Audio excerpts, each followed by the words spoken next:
kalau dipikir aku berangkat ke Gaza itu kayak nggak fair gitu, karena aku juga punya anak banyak, masih kecil-kecil, ada suami juga, jadi itu tidak menjadi kewajiban. Dan mungkin di Islam juga malah sebenarnya aku nggak boleh memilih ke sana juga gitu kan. Akhirnya ada juga rasa yang oke deh, kalau aku nggak nyampe ke sana, at least aku bisa datang ke camp, bisa nyampein bantuan secara langsung. Terus tiba-tiba ada rasa rindu yang besar banget, pengen bisa datang ke Maqdis, karena kan salah satu juga konfliknya mereka itu kan memperebutkan Baitul Maqdis. Seenggaknya bisa nyampe ke masjid termulia ketiga yang ada, yang dibuat umat Islam gitu. Gak tau, rasanya tuh pengennya menggebu-gebu banget, kayak no matter what aku harus nyampe di sana secepat mungkin.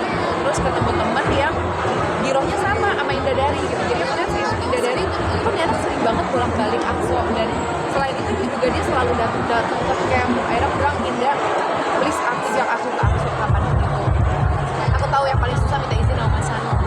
Aku izin sama Mas Hanung, ya dia kayak boleh enggak lihat situasi gitu. Akhirnya kita apply visa masing-masing, bareng-bareng gitu kan. Alhamdulillah visa kita berdua sama-sama approve. Cuman di 2 hari sebelum jalan Mas Hanung bilang, kamu aja deh jalan. Kenapa?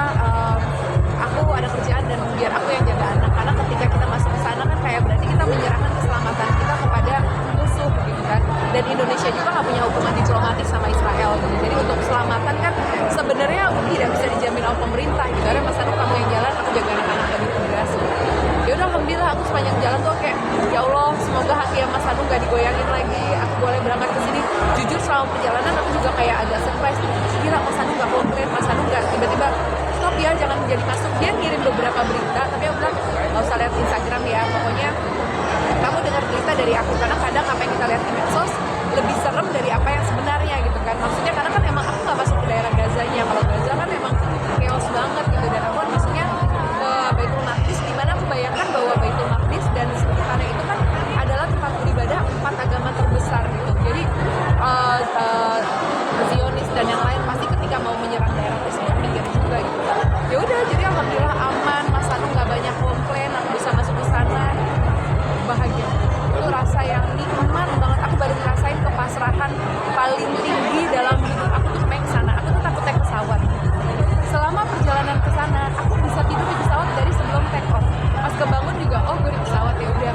Pesawat goyang, oh kayak nggak apa-apa gitu. Terus masuk ke border, lihat senjata, lihat apa. Aku sambil ngebayangin, ini kalau gue kena bom gimana ya? Kalau gue kena ini. Tapi nggak ada perasaan takut, nggak ada deg-degan sedikit pun, nggak ada rasa khawatir. Aku kayak pasrah. Aku bisa di titik takdir udah ditentuin sama Allah. Kalau emang Allah takdirin aku meninggal di sana, ya di sana. Kalau yang takdirin sama Allah nggak meninggal di sana, ya nggak di sana. Jadi kenapa harus takut gitu kan? Suami juga izinin, anak-anak izinin, jadi nggak takut apa-apa gitu. Jadi alhamdulillah banget aja. Cuman pas aku pulang, Mas Hanung kayak baru tersadarkan kayak, gue ngapain ya kemarin ngasih izin istri gue dengan resiko yang tinggi banget. Baru pas pulang ketemu Mas Hanung, tidak lagi ya gitu. Tapi alhamdulillah aku bahagia, walaupun aku ya masih berharap Mas Hanung bisa izinin suatu saat ketika situasi udah nggak terlalu chaos. Tapi ya syukur banget bisa udah sampai ke sana, bisa memberitahukan ke orang-orang bahwa Baitul Maqdis seperti apa. Tapi bagaimana kamu melihat kondisi di sana, seperti apa kamu lihat? Kondisi di sana ya memprihatinkan sekali. Orang yang tinggal jaraknya cuma sekitar 15 menit dari Baitul Maqdis, orang Palestina aja nggak bisa masuk ke dalam karena hanya orang-orang tertentu yang bisa masuk ke dalam. Dan aku sedihnya sholat di masjid terbesar yang Kubangas itu, Dome of Rock, cewek cuma satu saf, paling kayak cuma 20 atau 30 orang yang sholat di situ. Jadi kayak sepi banget ya di sini gitu. Sedangkan kan lagi diperebutkan gitu kan. Jadi kayak yuk kita ramein yuk, karena gimana sih, satu hal yang lagi diperebutkan banyak orang, ketika dia sepi kan dia akan lebih mudah direbut gitu. Jadi aku berharap ya bisa lebih banyak orang yang meramaikan Baitul Maqdis aja. Tapi alasan untuk membuat wasiat itu apa sih? Aku Mas Hanung kayak kemarin berangkat haji juga kita selalu memberikan wasiat, karena kita belajar. Kemarin ada keluarga yang meninggal, terus meninggalkan lumayan banyak harta. Terus keluarga besarnya tadinya adem ayem aja, taunya pas yang tua itu meninggal, jadi berantem anak cucunya gitu. Karena tidak meninggalkan wasiat, memperebutkan ini. Dan ternyata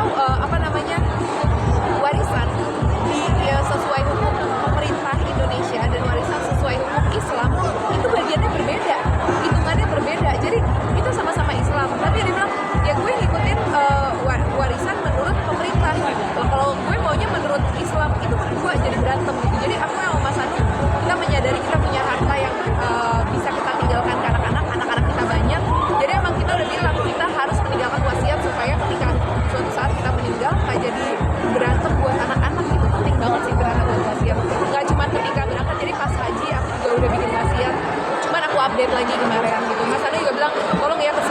ke